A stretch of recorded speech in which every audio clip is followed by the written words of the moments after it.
Biyahe nga pala kami puntang Maynila. Alam niyo ba pupunta kami ng Makati. Umalis kami ng 2:30 ng hapon.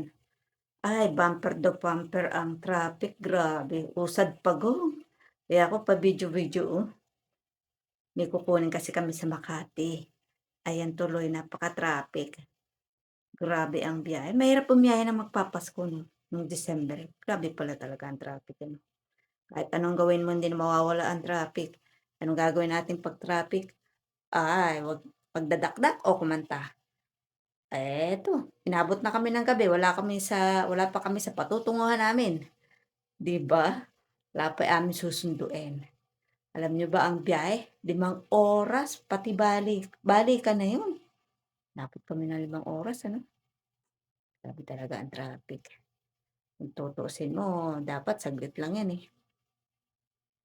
Dapat pala umalis kami 1:00 para 5:00 nasa amin na 'no, o 6:00. Grabe 'no? Ay naku, 'wag na kayong lumuwas magdala ng sasakyan o kaya 'wag na kayong lumuwas para hindi kayo